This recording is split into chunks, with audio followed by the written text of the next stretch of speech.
প্রাথমিক ভুল হচ্ছে এই শিল্পগুলোকে জাতীয়করণ করে উদ্যোক্তাদের হাত থেকে নিয়ে যে এর সক্ষমতাকে নষ্ট করা এবং এখানে এই যে সামগ্রিক একটা সুপার বিজিএমসি নামে কোম্পানি তৈরি করা হয়েছিল, এই কোম্পানির অদক্ষতাকে প্রশ্রয় দেওয়া, পণ্যের বৈচিত্র্যকরণ থেকে পিছিয়ে আসা এবং পাটের যে সরবরাহ ঘাটতি ছিল, পাট পণ্যের চাহিদার বিপরীতে যে সরবরাহ ঘাটতি ছিল, এই সরবরাহ ঘাটতির ব্যাপারে একেবারেই উদাসীন থাকা, যার ফলে ওই সময় 70-এর দশকে বা 80-র দশকে উদীয়মান প্লাস্টিক শিল্প যখন সহজীকরণ হয় এবং পাট পণ্যের প্রাপ্যতা অনেক জটিল হয়ে দাঁড়ায়, কারণ অদক্ষতা, অযোগ্যতা, দুর্বৃত্তায়ন সকল কিছু মিলে এই পাট শিল্পটা নষ্ট হয়েছিল।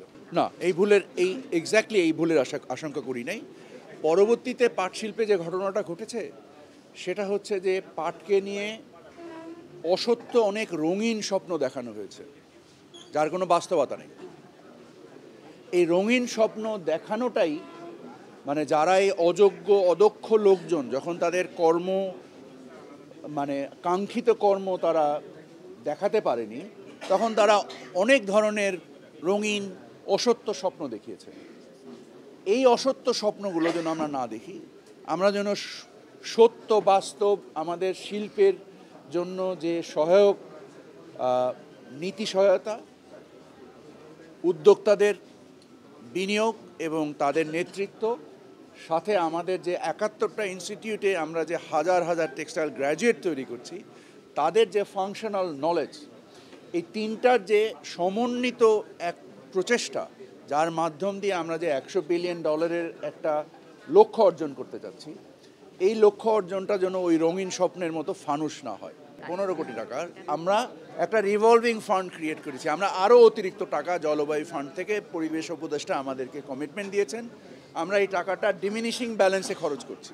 তার মানে এই 14 কোটি টাকা আমরা বাজার এখান থেকে উদ্যোক্তাদের কাছ থেকে কিনে হয়তো এটাকে 10 কোটি টাকায় বিক্রি করব, পরেরটা আবার কিনবো, আবার 10 কোটি টাকায় বিক্রি করব। এইভাবে হয়তো আমরা 150 কোটি টাকার অধিক পণ্য এখান থেকে কিনবো এবং বাজারে এটা সাশ্রয়ী মূল্যে আমরা বিক্রি করছি।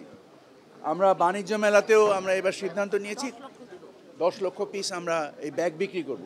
সো আমরা সাংস্কৃতিকভাবে উৎকৃষ্ট মানের পাটের বাজারের ব্যাগ বাজারে নিয়ে এসে আমাদের যে সাংস্কৃতিক ঐতিহ্য ছিল যে আমরা চটের ব্যাগ নিয়ে বাজারে যেতাম, সেই জিনিসটা ফিরিয়ে আনার জন্য সরকার যথেষ্ট উদ্যোগী। পলিথিনের যে অর্থনৈতিক আবেদন, পাটের এই অর্থনৈতিক আবেদনটা মিলানো এত সহজ না।